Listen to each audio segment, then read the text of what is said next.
नमस्ते दोस्तों, कैसे हैं आप। मेरा नाम है अश्विन तकितकर और आप लोग देख रहे हैं मेरा YouTube channel knowledge plus by Ashwin Takitkar. दोस्तों, अभी तक अगर आप लोगों ने मेरे चैनल को सब्सक्राइब नहीं किया होगा तो मेरे चैनल को सब्सक्राइब कर लीजिए, बेल आइकन को प्रेस कर लीजिए ताकि जब भी मेरा नया वीडियो बनेगा नोटिफिकेशन सबसे पहले आप लोगों को मिल जाएगी। आज का हमारा जो टॉपिक है वो है आर सिंगल बॉन्ड एक्स यानी एल्किल हैलाइड की महत्वपूर्ण नाभिक स्नेही प्रतिस्थापन अभिक्रिया अर्थात इम्पॉर्टेंट एसएन यानी nucleophilic substitution reactions of R single bond X अर्थात एल्किल हैलाइड। इसको समझने के लिए मैं थोड़ा सा आपको बैकग्राउंड में लेके जाता हूँ। इसके पहले के वीडियो में मैंने आप लोगों को एल्किल हैलाइड या एलो एल्केन के रासायनिक गुण के अंतर्गत ये बताया था कि जो एल्किल हैलाइड होते हैं उसमें सी सिंगल बॉन्ड एक्स बंध की ध्रुवीय प्रकृति होती है और ध्रुवीय प्रकृति के होने के कारण ये एल्किल हैलाइड अत्यधिक क्रियाशील होते हैं और इनमें बहुत सारी महत्वपूर्ण रासायनिक क्रियाएं होती हैं, जिनमें से 3 मैंने महत्वपूर्ण रासायनिक अभिक्रियाओं की बात की थी। पहली नाभिक स्नेही प्रतिस्थापन अभिक्रिया जिसको कहते हैं एसएन रिएक्शन, दूसरी विलोपन अभिक्रिया जिसको कहते हैं एलिमिनेशन रिएक्शन और तीसरी धातुओं के साथ क्रिया इसको कहते हैं रिएक्शन विद मेटल्स। तो हम लोगों को अभी हाल फिलहाल नाभिक स्नेही प्रतिस्थापन अभिक्रिया इसी का अध्ययन करना है। तो नाभिक स्नेही प्रतिस्थापन अभिक्रिया जो है इसके अंतर्गत हम एल्किल हैलाइड की महत्वपूर्ण नाभिक स्नेही प्रतिस्थापन अभिक्रियाओं को पढ़ेंगे। यानी एल्किल हैलाइड की महत्वपूर्ण नाभिक स्नेही प्रतिस्थापन अभिक्रिया क्या क्या है, कौन कौन सी है उसको पढ़ेंगे। यानी खासकर वो अभिक्रियाएं पढ़ेंगे जो नेम रिएक्शन है और नेम रिएक्शन होने के साथ साथ पेपर में भी आती हैं, इम्पॉर्टेंट है। इसके अंतर्गत हमको प्रमुख रूप से 2 अभिक्रिया पढ़ना है। एक तो पढ़ना है विलियमसन संश्लेषण और एक पढ़ना हॉफमैन विधि। तो सबसे पहले हम देख लेते हैं कि विलियमसन संश्लेषण क्या होता है। विलियमसन संश्लेषण के लिए चूंकि ये एल्किल हैलाइडों की अभिक्रिया है तो इसमें एल्किल हैलाइड अपने को लेना है आर सिंगल बॉन्ड एक्स यानी एल्किल हैलाइड। जहाँ आर की जगह एल्किल मेथिल हो सकता है, एथिल हो सकता है, प्रोपिल हो सकता है। जनरली हम क्या करते हैं, या तो मेथिल को लेते हैं या तो एथिल को लेते हैं। तो ले सकते हैं आप, मेथिल ले सकते हैं, एथिल ले सकते हैं। और एक्स यानी कोई हेलोजन जैसे फ्लोरीन, क्लोरीन, ब्रोमीन और आयोडीन। उसमें से भी हम ज़्यादातर कोशिश क्या करेंगे, ब्रोमीन और आयोडीन को लेने की कोशिश करेंगे। क्यों? क्योंकि मैं आपको बता चुका हूँ कि एल्किल आयोडाइड और एल्किल ब्रोमाइड ये ज़्यादा क्रियाशील होते हैं, इसलिए हम ज़्यादा जनरली इनको लेंगे। इसको भी ले सकते हैं। हम इसको जनरली नहीं लेना चाहेंगे आर सिंगल बॉन्ड एफ को, क्योंकि ये उतना क्रियाशील नहीं होता। बाकी इन तीनों को हम लेने की कोशिश करेंगे। तो एल्किल हैलाइड में आप CH3 single bond Cl, CH3 single bond Br, CH3 single bond I या C2H5Cl, C2H5Br या C2H5I इनमें से कुछ भी ले सकते हैं। अब विलियमसन संश्लेषण में क्या करते हैं, एल्किल हैलाइड की क्रिया सोडियम एल्कोक्साइड के साथ करते हैं। सोडियम एल्कोक्साइड क्या होता है, देखो RONA। आप इसको रोना भी पढ़ सकते हो पढ़ने के लिए। RONA ये होता है सोडियम एल्कोक्साइड। ये भाग होता है एल्कोक्साइड और ये सोडियम।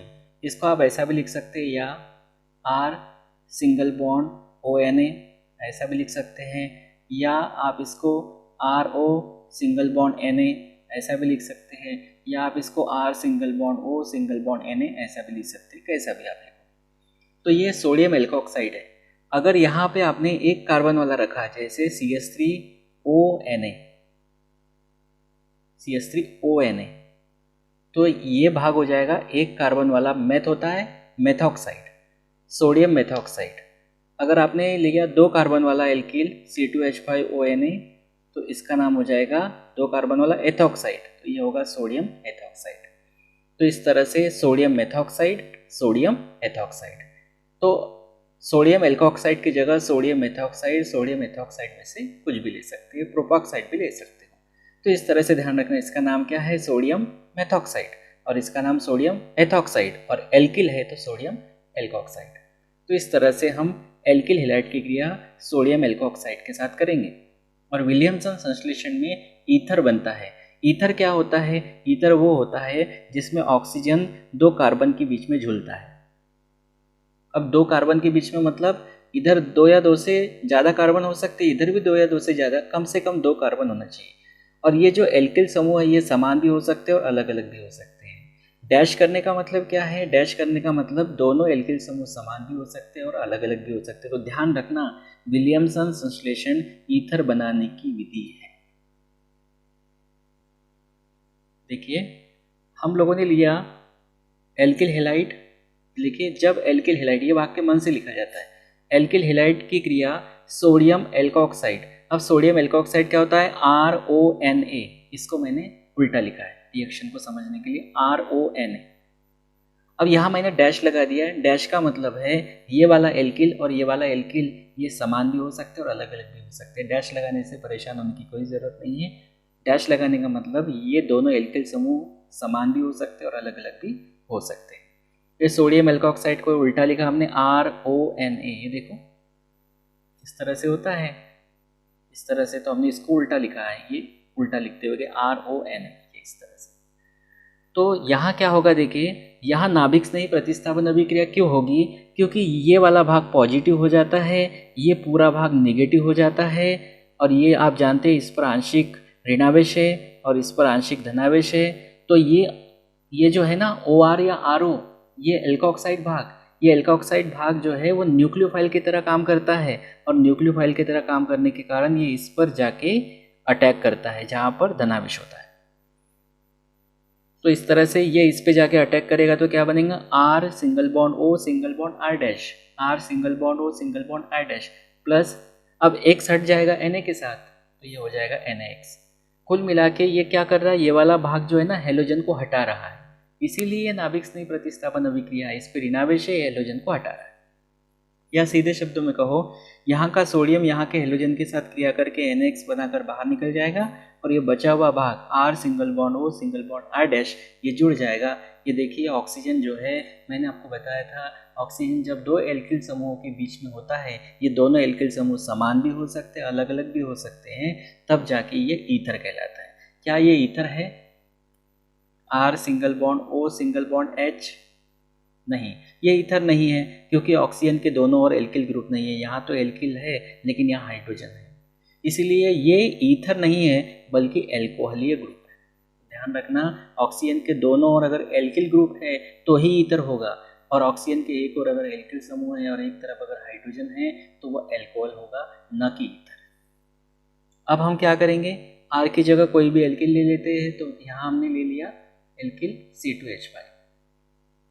C2H5 हमने ले लिया सिंगल बॉन्ड। X की जगह ClBrI में से कुछ भी ले सकते हो, तो हमने Br लिया, plus Na single bond O, यहाँ सिंगल बॉन्ड लगा सकते हो, R डैश, इसका मान भी C2H5 ले लिया, यानी समान ले लिया। देखो, अलग अलग भी ले सकते हो आप यहाँ पे। तो इसका नाम क्या हो जाएगा? Sodium ethoxide. दोनों आपस में रिएक्शन करेंगे तो यहाँ का Na, जैसा कि मैंने अभी बताया, यहाँ के Br के साथ क्रिया करके NaBr बनाकर बाहर निकल जाएगा, और ये वाला जो भाग है ये इस पे अटैक करेगा और बनाएगा C2H5 single bond O single bond C2H5। इधर दो एथिल हैं, दो एथिल होने के कारण डाई एथिल और बीच में ऑक्सीजन जुड़ रहा है, तो ये ईथर हो जाएगा। तो इस तरह से ध्यान रखना, विलियमसन संश्लेषण में ईथर का फॉर्मेशन होता है। अब एक बात और ध्यान रखना कि एल्किल हैलाइड जो है R सिंगल बॉन्ड X, इस एल्किल हैलाइड की क्रिया जब हम शुष्क सिल्वर ऑक्साइड Ag2O के साथ करते हैं तो भी ईथर बनता है। तो इसकी रिएक्शन आप करके देखिएगा, और इसकी रिएक्शन अगर आप करके देखें तो कमेंट बॉक्स में ज़रूर बताइएगा कि क्या उससे ईथर वास्तव में बन रहा है, या आपके लिए मैंने छोड़ दिया। अगली मेथड हमारी है हॉफमैन विधि। हॉफमैन मेथड, हॉफमैन विधि जो होती है ये एक बंद नली में होने वाली अभिक्रिया है। बंद नली में होती है, बंद नली में अभिक्रिया होती है, और इसमें लेते हैं एल्किल हैलाइड को अर्थात R सिंगल बॉन्ड X, और लेते हैं अमोनिया। अमोनिया का मतलब NH3। ये अमोनिया जलीय भी हो सकता है एक्वस, या एल्कोहली भी हो सकता है AlC। जलीय Na एक्वस AQ और एल्कोहली Na AlC। अमोनिया, हम अमोनिया को ऐसा भी लिख सकते हैं H सिंगल बॉन्ड NH2, ये भी अमोनिया है। तो इसमें क्या करते हैं, एक बंद नली में एल्किल हैलाइड और जलीय या एल्कोहलीय अमोनिया के मिश्रण को एक बंद नली में 100 डिग्री सेंटीग्रेड पर गर्म करते हैं, तो विभिन्न एमिनो का मिश्रण, विभिन्न एमिन यानी प्राथमिक एमीन, द्वितीयक एमीन, तृतीयक एमीन, प्राथमिक एमीन, द्वितीयक एमीन, तृतीयक एमीन और चतुष्क अमोनियम लवण। चतुष्क अमोनियम लवण, लवण यानी यौगिक, चतुष्क अमोनियम लवण इसका मिश्रण मिलता है।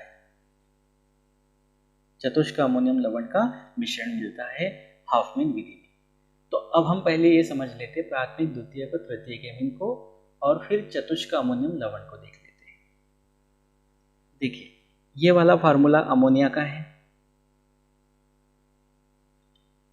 इस फार्मूले में से अगर एक हाइड्रोजन को हटाकर एक एल्किल ग्रुप जोड़ दिया, नाइट्रोजन से अगर एक एल्किल ग्रुप जुड़ा हो, सिंगल बॉन्ड से एल्किल यानी मेथिल एथिल कुछ भी हो सकता है, एक एल्किल ग्रुप जुड़ा है नाइट्रोजन से, तो ये कहलाता है हमारा प्राथमिक एमीन। अगर अमोनिया के दो हाइड्रोजन हटा के दो एल्किल समूह जोड़ दिए, देखो दो हाइड्रोजन हटाए तो एक हाइड्रोजन बचा, ये कहलाता है द्वितीयक एमीन। और अमोनिया के तीनों हाइड्रोजन हटा के एल्किल समूह जोड़ दिए तो यह कहलाता है तृतीयक एमीन। इस तरह से आप इनकी जगह फार्मूले भी ले सकते हो, जैसे R की जगह अगर आपने C2H5 लिया, जनरली C2H5 लेते हैं सिंगल बॉन्ड NH2, इसका नाम होगा एथिल एमीन। C2H5 R की जगह ले लेते होल ट्वाइस NH, इसका नाम होगा डाई एथिल एमीन। और C2H5 फिर से R की जगह ले लेते हैं होल थ्राइस N, यह है try ethyl amine. Ethyl amine, die ethyl amine, try ethyl amine. और एक फार्मूला देखिए NH4I, ये फार्मूला है अमोनियम आयोडाइड का। अमोनियम आयोडाइड, अमोनियम आयोडाइड का फार्मूला है, आयोडाइड, ध्यान रखना ये थोड़ा सा, अमोनियम आयोडाइड। और अगर हमने 4 हाइड्रोजन हटा के 4 एथिल लगा दिए, 4 एथिल लगा दिए, Ni, हाइड्रोजन आगे पीछे लिख सकते हैं, तो 4 हाइड्रोजन को हटा के मैंने 4 एथिल लगा दिया, तो ये फार्मूला इससे बना है अमोनियम आयोडाइड से।